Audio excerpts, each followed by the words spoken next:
নমস্কার, তোমার চ্যানেলে আরও একটা নতুন ভিডিও চলে এসেছি। আজকের এই ছোট্ট ভিডিওতে আলোচনা করবো, যেমন তোমার থাম্বনেল দেখে অবশ্যই বুঝতে যাচ্ছ, মাধ্যমিক পাস করলেই মিলবে 12,000 টাকা স্কলারশিপ।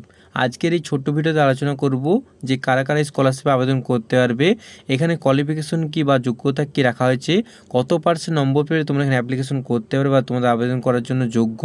আজকের ছোট্ট ভিডিওতে সকলের জন্য খুবই গুরুত্বপূর্ণ হয়েছে, যে বিশেষ করে যারা মাধ্যমিক পাস করলে তাদের জন্য আশা করছি আজকের ভিডিওটা গুরুত্বপূর্ণ রয়েছে। তো ভিডিওটা প্রথম থেকে একদম শেষ পর্যন্ত মনোযোগ সহকারে দেখলে আজকের স্কলারশিপ সম্পর্কিত বিস্তারিত তথ্য তোমরা আশা করছি বুঝতে পারবে। তো চলুন আজকের এই ছোট্ট ভিডিওতে আলোচনা করি যে তোমরা কোন স্কলারশিপের কথা বলা হচ্ছে এবং মাধ্যমিক পাস করলে তোমরা কারা কারা এলিজিবল হচ্ছ, যে কত পার্সেন্ট নম্বর সহকারে 12,000 টাকা স্কলারশিপ পেতে পারো। তো চলুন আজকের এই ছোট্ট ভিডিওতে আলোচনা করি। Scholarship for West Bengal students. রাজ্যের মাধ্যমিক পরীক্ষা শেষ হয়েছে কয়েক মাস হলো, বর্তমানে রেজাল্টের জন্য অপেক্ষায় রয়েছে পরীক্ষার্থীরা। রেজাল্ট বেরোলেই একাদশ শ্রেণীর লেখাপড়া শুরু হবে, যেমন তোমরা সকলে শুরু করবে। নতুন নিয়মে হবে উচ্চ মাধ্যমিক পরীক্ষা, যেমন কি তোমরা সকলে এই বিষয়টা জেনেছো। তবে অনেক ছাত্রছাত্রী রয়েছে যারা রাজ্যের প্রত্যন্ত এলাকা থেকে রয়েছে, অথবা বহু ছাত্রছাত্রীর পারিবারিক আর্থিক অবস্থা খুব ভালো নয়, যেমন কি তোমরা অনেকেই রয়েছে এবং পাশাপাশি তোমরা লক্ষ্য করবে তাদের আর্থিক অবস্থা খুবই খারাপ এবং তারা পড়াশুনো খুব হয়তো মেধাবী রয়েছে, কিন্তু আর্থিক অবস্থা খারাপের জন্য তারা পড়াশুনো করতে পারে না। তো সেক্ষেত্রে আর সে কারণে তারা পছন্দের বিষয় নিয়ে পড়াশোনা নিয়ে এগিয়ে যেতে পারে না। তাদের সাহায্যার্থে তোমাদের পশ্চিমবঙ্গ চালু করেছে একটি নতুন দারুণ স্কলারশিপ স্কিম, অর্থাৎ নতুন একটা স্কলারশিপ তোমাদের জন্য রয়েছে। মাধ্যমিকের রেজাল্ট বেরোলে মেধাবী ছাত্রছাত্রীরা এই স্কলারশিপ আবেদন করতে পারবে, আর্থিক সুবিধা পেতে পারেন।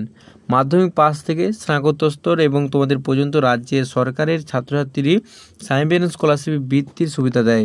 স্কলারশিপে আবেদন করলে সেই স্কলারশিপে উচ্চশিক্ষার স্বপ্ন পূরণের ভার নেয় রাজ্য সরকার। মাধ্যমিক উচ্চ মাধ্যমিক পাস, স্নাতক ও স্নাতকোত্তর স্তরে পড়াশোনা করা ছাত্রছাত্রীরা বৃত্তির জন্য আবেদন জমা করতে পারেন। অর্থাৎ তোমরা যারা মাধ্যমিক দিয়েছো, অর্থাৎ তোমরা তারপরে যারা এইচএস দেবে এবং তারপরে তোমরা যারা কলেজে পাস করবে বা তারপরেও উচ্চশিক্ষায় তোমরা যারা ভর্তি হতে চাও, সেক্ষেত্রে তোমাদের সকলের জন্য স্কলারশিপ। যদিও অর্থ প্রাপ্তিতে তারতম্য রয়েছে, তবে আবেদন জানাতে পারবেন সবাই। বৃত্তির জন্য আবেদন জমা করা মাধ্যম হচ্ছে কি অনলাইন, তোমরা এখানে অফলাইনে অ্যাপ্লিকেশন করবে, অফলাইনে অ্যাপ্লিকেশন করা যাবে না। তবে বিজ্ঞান, বাণিজ্য ও কলা শাখার পড়ুয়াদের জন্য আলাদা অর্থ দেওয়া হয়। এই স্কলারশিপের পরিমাণ উচ্চ মাধ্যমিক স্তরে প্রতি বছর 10,000 টাকা, স্নাতকোত্তর স্তরে 1,500 টাকা এবং স্নাতকোত্তর স্তরে তোমাদের 2,500 টাকা, অর্থাৎ এককালীন তোমরা ছাত্রছাত্রীরা পেয়ে যাবে। অর্থাৎ মাধ্যমিক পাস করলে এই বৃত্তির নাম নথিভুক্ত ছাত্রছাত্রীরা তোমরা বার্ষিক 12,000 টাকা স্কলারশিপ পেতে পারো। অর্থাৎ মাধ্যমিক পাস করার পরেই তোমরা 12,000 টাকা করে পেতে পারো এবং উচ্চ মাধ্যমিক পরেও তোমরা টাকাটা পাবে এবং তারপরে কলেজে ভর্তি হওয়ার সময় তোমরা টাকাটা পাবে। এই বৃত্তির কী কী যোগ্যতা রয়েছে এবং কিভাবে আবেদন করবেন সেই বিষয়েও আজকের এই ভিডিওতে আলোচনা করব। তো চলুন বিস্তারিত যে তোমরা অ্যাপ্লিকেশনটা কীভাবে করবে এবং যোগ্যতা কী রয়েছে তো সেক্ষেত্রে দেখে নিচ্ছি। এই স্কলারশিপের আবেদনে তোমাদের যে আবেদন যোগ্যতা দেখে নেব। প্রথমে এই স্কলারশিপে আবেদন জানাতে হলে পড়ুয়াকে পশ্চিমবঙ্গের স্থায়ী বাসিন্দা হতে হবে। প্রথমে তোমাদের পশ্চিমবঙ্গের স্থায়ী বাসিন্দা হলে তোমরা অ্যাপ্লিকেশন করতে পারবে।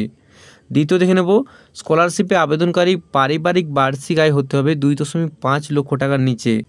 যাদের বার্ষিক আয় 2.5 লক্ষ টাকার নিচে তারা অ্যাপ্লিকেশন করতে পারবে। যাদের বার্ষিক আয় 2.5 লক্ষ টাকার উপরে তারা এখানে অ্যাপ্লিকেশন করতে পারবে না। অর্থাৎ যারা দরিদ্র, অর্থাৎ তোমরা যাদের খুবই সমস্যা পড়াশোনার ক্ষেত্রে, তো সেক্ষেত্রে তারা এখানে অ্যাপ্লিকেশন করতে পারবে। যাদের আর্থিক তোমাদের যে বার্ষিক আয় 2.5 লক্ষ টাকার নিচে হতে হবে এবং পশ্চিমবঙ্গের স্থায়ী বাসিন্দা হতে হবে। এবং তারপরে দেখে নিচ্ছি বিস্তারিত। তৃতীয় নম্বর পয়েন্ট, যেমন কি দেখতে পাচ্ছ, যারা এই স্কলারশিপ আবেদন জানাবেন তাদের পূর্ববর্তী পরীক্ষায় 60% বা 60% নম্বর নিয়ে পাস করতে হবে। অর্থাৎ তোমরা যদি মাধ্যমিক 60% নম্বর নিয়ে পাস করো তবে তোমরা অ্যাপ্লিকেশন করতে পারবে এই স্কলারশিপের জন্য। বা তোমরা যদি উচ্চ মাধ্যমিক পরেও তোমরা এই 60% নম্বরটা পেয়ে থাকো তো সেক্ষেত্রে তোমরা তখনও অ্যাপ্লিকেশন করতে পারবে। তারপর কলেজেও তোমরা যদি 60% নম্বর পেয়ে উত্তীর্ণ হতে পারো তো সেক্ষেত্রে তারাও নাম্বারটা পেয়ে তোমরা স্কলারশিপ আবেদন করতে পারবে। অর্থাৎ তোমাদের 60%-এর ওপর যদি নাম্বার থাকে তো সেক্ষেত্রে তোমরা এখান থেকে অ্যাপ্লিকেশন করতে পারবে। 60%-এর নিচে 59% যদি তোমরা থাকে নাম্বারটা, সেখানে তোমরা অ্যাপ্লিকেশন করতে পারবে না। যদি অ্যাপ্লিকেশন করো সেখানে রিজেক্ট করে দেওয়া হবে। সবদিকে তোমাদের নিম্নস্তর 60% নম্বর রেখেছে স্কলারশিপের তরফ থেকে। মাধ্যমিকে তোমরা শুধুমাত্র 60% নম্বর যদি পেয়ে থাকো তাহলে এখানে অ্যাপ্লিকেশন করতে পারবে। দেখে নেব 4 নম্বর পয়েন্টে কী বলা হচ্ছে। রাজ্যে যে সকল পড়ুয়া সাইমন স্কলারশিপের বৃত্তি আবেদন করবেন তারা রাজ্য সরকারের অন্যান্য স্কলারশিপের সুবিধা পেতে পারেন না। অর্থাৎ এখানে পরিষ্কার করে বলে দেওয়া হচ্ছে যে রাজ্য সরকার তোমরা যদি আর কোনো স্কলারশিপ অর্থাৎ OSC scholarship, Nabanna scholarship, Aikyashree scholarship, বিভিন্ন ধরনের যে ন্যাশনাল স্কলারশিপ, বিভিন্ন ধরনের স্কলারশিপটা রয়েছে, তো সেক্ষেত্রে তোমরা যদি সেখানে অ্যাপ্লিকেশন করো এবং তার সাথে যদি এখানেও অ্যাপ্লিকেশন করো, সেক্ষেত্রে তোমরা টাকাটা পাবে না। যে কোনো একটা স্কলারশিপে তোমরা অ্যাপ্লিকেশন করতে পারবে। 60%-এর ওপরে যদি তোমার নাম্বার থাকে, তো সেক্ষেত্রে অবশ্যই তোমরা সাইমেন স্কলারশিপে অ্যাপ্লিকেশন করো অন্য স্কলারশিপ অ্যাপ্লিকেশনের বদলে। এবং যদি তার নিচে থেকে বিভিন্ন স্কলারশিপ তোমাদের রয়েছে, এবং এই স্কলারশিপ সম্পর্কিত অনেক ভিডিও আমাদের চ্যানেলে রয়েছে। যারা মাধ্যমিকে ন্যূনতম 5 নম্বরটুকু পেয়েছো, তো তাদের জন্য স্কলারশিপ রয়েছে আমাদের এই ছোটো ভিডিওতে, তোমরা চ্যানেলে ভিজিট করে দেখে নিতে পারো যে ন্যূনতম 5 নম্বর পেয়ে কোন স্কলারশিপে তোমরা অ্যাপ্লিকেশন করতে পারবে। এছাড়াও যারা মাধ্যমিক দিয়েছো তার জন্য রয়েছে ওএসসি স্কলারশিপ, ন্যাশনাল স্কলারশিপ এবং ঐক্যশ্রী স্কলারশিপ এবং নবান্ন স্কলারশিপ, এছাড়াও সাইমেন্স স্কলারশিপের আমরা এই ছোটো ভিডিওতে আলোচনা করলামই। তো বিভিন্ন ধরনের স্কলারশিপ রয়েছে এবং বিভিন্ন ধরনের তথ্য তোমরা জানতে চাও, অবশ্যই আমাদের চ্যানেলে ভিজিট করে দেখতে পারো। এবং বিভিন্ন তথ্য তোমাদের সেখানে দেওয়া আছে যে ন্যাশনাল স্কলারশিপ তোমরা কীভাবে অ্যাপ্লিকেশন করতে পারবে, ওএসসি স্কলারশিপ কীভাবে অ্যাপ্লিকেশন করবে, এছাড়া বিভিন্ন স্কলারশিপ সম্পর্কিত তথ্য আমাদের এই চ্যানেলে দেওয়া আছে, তোমরা অবশ্যই দেখতে নিতে পারো। এরপর নেক্সট দেখে নেব সাইমেন স্কলারশিপে আবেদনের জমা করবেন কীভাবে। পশ্চিমবঙ্গের যে সকল পড়ুয়া সাইমেন স্কলারশিপের বৃত্তির আবেদন জানতে ইচ্ছুক, তারা প্রথমে স্কলারশিপের অফিসিয়াল ওয়েবসাইটে ভিজিট করতে পারো। এছাড়াও ডেসক্রিপশনে প্রতিবারের মতো লিঙ্ক দেওয়া থাকবে, তোমরা এক লিঙ্কে ক্লিক করলে তোমরা এর অফিসিয়াল ওয়েবসাইটে পৌঁছে দাও এবং সেখান থেকে অ্যাপ্লিকেশন অপশানে ক্লিক করে অর্থাৎ রেজিস্ট্রেশন অপশানে ক্লিক করলে তোমরা সেখান থেকে রেজিস্ট্রেশন করতে পারো খুব সহজেই। এবং বিভিন্ন তথ্য বা ডকুমেন্টগুলো দেওয়ার পর তোমরা এখানে অ্যাপ্লিকেশনটা জমা করে দিতে পারো। এছাড়াও তোমরা ক্রোমে বা গুগলে সার্চ করতে পারো এসবিএমসিএম স্কলারশিপ বলে সার্চ করলেও পেয়ে যাবে। এছাড়াও সাইমেন স্কলারশিপ বলে সার্চ করলেও তোমরা সেখানে পেয়ে যাবে। অফিসের ভিজিট করলে আবেদনপত্রটি তোমরা প্রথমে ফিল আপ করে নেবেন এবং যথাযথ নির্ভুলভাবে তথ্যগুলো দেবেন। অর্থাৎ তোমরা যে ডকুমেন্টগুলো দেবে একদম যেমন সম্পূর্ণ ঠিক থাকে, তবেই তোমাদের অ্যাপ্লিকেশনটা নেওয়া হবে। নাহলে যদি কোনো ভুলভ্রান্তি থাকে, সমস্ত তথ্যগুলি যদি কিছু ভুলভ্রান্তির মধ্যে রয়েছে, তো সেক্ষেত্রে অবশ্যই তোমাদের রিজেক্ট করে দেওয়া হবে। তো সেক্ষেত্রে অ্যাপ্লিকেশন যখন জমা দিচ্ছ, তো তখন নির্ভুলভাবে তোমাদের ডকুমেন্টগুলো আপলোড করো এবং বিভিন্ন তথ্যগুলি খুবই মূল্যবান তথ্যগুলো তোমাদের দেখে নিতে পারো। এবং সংশোধন করার সময় দেখে নেবে যে কী কী তথ্য তোমরা ভুলভাল দিচ্ছ। আবেদনপত্রে ভুল হলে কিন্তু আপনার অ্যাপ্লিকেশন ক্যান্সেল হয়ে যাবে। অর্থাৎ তোমরা যখন অ্যাপ্লিকেশন করবে সম্পূর্ণ তথ্য যেগুলো দিচ্ছ, তো অবশ্যই ভালোভাবে বুঝে তারপর দেবে। আবেদনপত্রের সঙ্গে প্রয়োজনীয় ডকুমেন্ট জমা দিতে ভুলবেন না।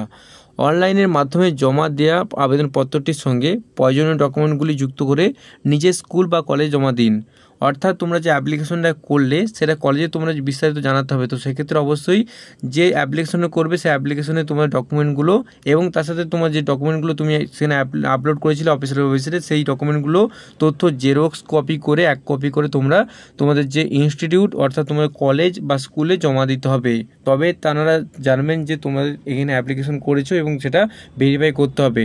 নাহলে যদি রং ভেরিফাই হয় সেক্ষেত্রে তোমার টাকাটা পেয়ে যাবে। তো সেক্ষেত্রে অবশ্যই তোমার ভেরিফাই করার জন্য তোমাদের সকলের ডকুমেন্টগুলো তোমরা স্কুল বা কলেজে জমা দিতে হবে এবং তারপরে তোমাদের ভেরিফাই হয়ে যাবে, সেটা নিয়ে কোনো সমস্যা হবে না। তো আজকের এই ছোট্ট ভিডিওতে আলোচনা করলাম যে কারা তোমরা মাধ্যমিক পাস করলে কত % নম্বর পেলে এবং কোন স্কলারশিপে আবেদন করতে পারে 12,000 টাকা পাবে। তো ভিডিওটা যদি প্রথম থেকে শেষ পর্যন্ত ভালো লেগে থাকে বন্ধুদের মধ্যে অবশ্যই শেয়ার করবেন এবং যারা মাধ্যমিক দেবে তাদের মধ্যে ভিডিওটা সকলের মধ্যে ছড়িয়ে যায়, যাতে তারাও জানতে পারে যে প্রত্যেকে তোমাদের সকলের জন্য স্কলারশিপ রয়েছে। নাম্বার ভালো একটা পেলে তোমরা অবশ্যই ভালোভাবে উত্তীর্ণ হতে পারে এবং তার সাথে স্কলারশিপ একটা ভালো পেতে পারো। তো আজকের এই ছোটো ভিডিওতে আলোচনা করলাম সম্পূর্ণ ডিটেলসে। আশা করছি তোমাদের সকলের ভিডিওটা ভালো লাগছে। তো ভিডিওটা একটা লাইক করে দেবেন, চ্যানেল সাবস্ক্রাইব করতে ভুলবেন না। দেখা যাচ্ছে আরও খুবই এরকম গুরুত্বপূর্ণ ভিডিও নিয়ে। Thanks for watching this video.